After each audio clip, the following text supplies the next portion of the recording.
Hi, ഇന്ന് നമുക്ക് പൂപ്പൽ വരാതെ മാങ്ങ വർഷങ്ങളോളം എങ്ങനെ ഉപ്പിലിട്ട് വെക്കാം എന്നുള്ളത് നമുക്കൊന്ന് നോക്കാം.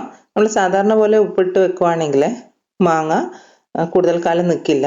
പക്ഷെ നമ്മൾ കുറച്ച് കാര്യങ്ങൾ ശ്രദ്ധിച്ചിട്ട് ഉപ്പിലിട്ട് വെക്കുവാണെങ്കിൽ 1-2 വർഷങ്ങളോളം നമുക്ക് നല്ല സുഖമായിട്ട് പൂപ്പലൊന്നും ബാധിക്കാത്ത നല്ല ഫ്രഷ് ആയിട്ടുള്ള മാങ്ങ നമുക്ക് കിട്ടുകയും ചെയ്യും.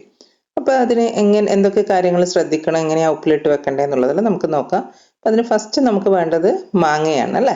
അപ്പം നമുക്ക് മാങ്ങ ഒന്ന് പറിച്ചെടുക്കാം. വീട്ടുമുറ്റത്ത് 2 മാവുണ്ട്. അപ്പം അതിന്നായിട്ട് ഞാൻ കുറച്ച് മാങ്ങ പൊട്ടിക്കുന്നുണ്ട്. തോട്ടി ഉപയോഗിച്ചിട്ട് പൊട്ടിച്ചെടുക്കുകയാണ് ചെയ്യുന്നത്. അപ്പം നിങ്ങൾ മാങ്ങ പറിച്ചെടുക്കുന്ന സമയത്ത് നിലത്ത് വീഴാണ്ട് പ്രത്യേകം ശ്രദ്ധിച്ചിട്ട് പറിച്ചെടുക്കുക.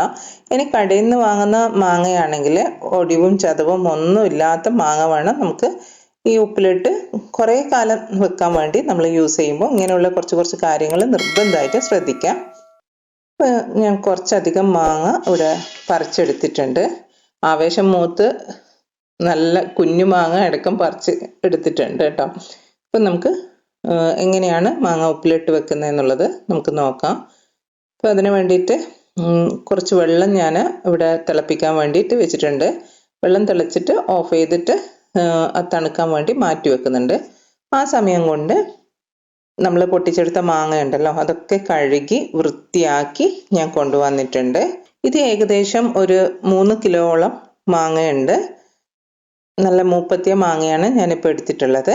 പിന്നെ ഒരു ഉരുളി ഞാൻ വെള്ളം വെച്ചിട്ട് തിളപ്പിക്കാൻ വെച്ചിട്ടുണ്ട്, അടുപ്പിൽ വെച്ചിട്ടുണ്ട്. വെള്ളം നല്ലപോലെ ചൂടായി തിളക്കാറായ സമയത്ത് ഞാൻ ഈ മാങ്ങയിൽ നിന്ന് കുറച്ച് മാങ്ങ ഇട്ട് കൊടുക്കുന്നുണ്ട് ചൂടുവെള്ളത്തിൽ. നമ്മുടെ ദേഹത്ത് തെറിക്കാണ്ടിരിക്കാൻ വേണ്ടിയിട്ട് ഞാൻ ഇതുപോലെ ഒരു അരിപ്പ യൂസ് ചെയ്തിട്ടാണ് അതിലോട്ടേക്ക് വെച്ച് കൊടുക്കുന്നത്.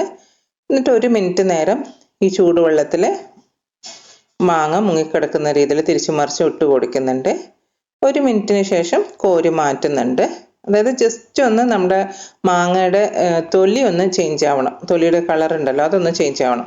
അപ്പോൾ എല്ലാ മാങ്ങയും ഞാൻ ഇതുപോലെ ഇട്ട് റെഡിയാക്കി എടുത്തിട്ട് ഒരു പാത്രത്തിലോട്ട് മാറ്റി വെച്ചിട്ടുണ്ട്.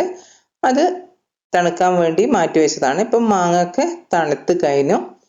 ഇനി നമുക്ക് ഓരോ മാങ്ങയായിട്ട് എടുത്തിട്ട് നമ്മുടെ ടിഷ്യൂ വെച്ചിട്ട്, വെള്ളമൊന്നും ഇല്ല എന്നാലും ജസ്റ്റ് എൻ്റെ ഒരു ഇതിന് വേണ്ടിയിട്ട് ഞാൻ ഒന്ന് ടിഷ്യൂ വെച്ചിട്ട് കൂടി തുടച്ചെടുക്കുന്നുണ്ട്. മാങ്ങ നമ്മൾ വേവിക്കുന്നതിന് മുന്നേ ഈ ഞെട്ടി ഭാഗം ഉണ്ടല്ലോ അതൊന്നും ചെത്തിക്കളയരുത് കേട്ടോ. അത് ഇതുപോലെ നിൽക്കണം, എന്നാലാണ് നമ്മുടെ മാങ്ങ കൂടുതൽ കാലം കേടാവാതെ ഇരിക്കുന്നത് കേട്ടോ.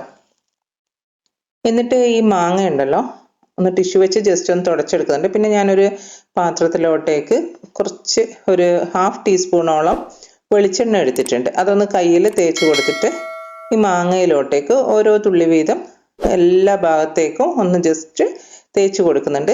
ഇതൊരു പ്രിസർവേറ്റീവ് ആയിട്ട് വർക്ക് ചെയ്യും. അതായത് മാങ്ങ കൂടുതൽ കാലം കേടാവാതെ ഇരിക്കാൻ വേണ്ടിയിട്ടാണ് ഇങ്ങനെ ചെയ്യുന്നത്. ഇങ്ങനെ എല്ലാ മാങ്ങയും ഇതുപോലെ തുടച്ച് ക്ലീൻ ചെയ്ത് വെളിച്ചെണ്ണ ഒന്ന് തടവി കൊടുത്തിട്ട് ആ ഒരു 1/2 ടീസ്പൂണിന് ഈ നമ്മുടെ ഈ 3 കിലോ മാങ്ങയും ഞാൻ തുടച്ചെടുത്തിട്ടുണ്ട്. അത്രയും മതി, ഓരോ തുള്ളി അത്ര മതി. പിന്നെ ഞാനിവിടെ ഉപ്പ് എടുത്തിട്ടുണ്ട്. ഉപ്പ് ഓരോരുത്തരുടെയും ആവശ്യത്തിനനുസരിച്ചിട്ട് ഇടാം. പക്ഷെ നമ്മുടെ മാങ്ങ കേടാവാതിരിക്കണമെങ്കിൽ 1 കിലോ മാങ്ങക്ക് ഒരു 100 ഗ്രാം കല്ലുപ്പെങ്കിലും വേണ്ടി വരും. ആ അളവിൽ എടുത്തിട്ട് ഈ മാങ്ങയുടെ മുകളിലോട്ടേക്ക് ഇട്ട് കൊടുക്കുന്നുണ്ട്.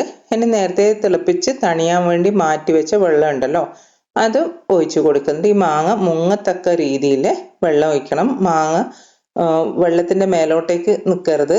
ഇപ്പോൾ 1-2 മാങ്ങ വെള്ളത്തിന്റെ മേലോട്ടായതുകൊണ്ട് ഞാൻ എടുത്ത് മാറ്റിയിട്ട് കറക്റ്റ് വെള്ളത്തിൽ മുങ്ങിയിരിക്കുന്ന രീതിയിൽ ചെയ്തെടുത്തിട്ടുണ്ട്.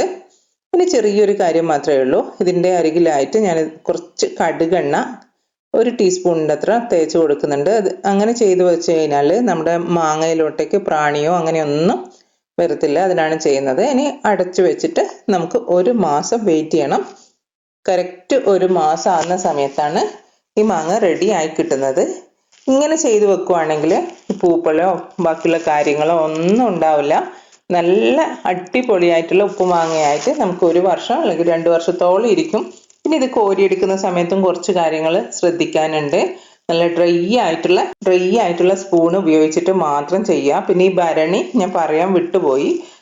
ഈ ഭരണി ഞാൻ ചൂടുവെള്ളം ഉപയോഗിച്ച് കഴുകി വെയിലത്ത് വെച്ച് ഉണക്കിയെടുത്ത ഭരണിയിലാണ് ഇതിട്ടിട്ടുള്ളത്. ഇത്രയും കാര്യങ്ങൾ നിങ്ങൾ ശ്രദ്ധിക്കുകയാണെങ്കിൽ നല്ല പെർഫെക്റ്റ് ആയിട്ടുള്ള ഉപ്പുമാങ്ങ നിങ്ങൾക്ക് വർഷത്തോളം കിട്ടും. ഇപ്പം നിങ്ങൾക്ക് എൻ്റെ വീഡിയോ ഇഷ്ടമായിട്ടുണ്ടെങ്കിൽ ചാനൽ സബ്സ്ക്രൈബ് ചെയ്യാനും എന്നെ സപ്പോർട്ട് ചെയ്യാനും മറക്കല്ലേ. വീണ്ടും ഒരു വീഡിയോ ആയിട്ട് കാണാം. അതുവരേക്കും ബൈ. Thanks for watching.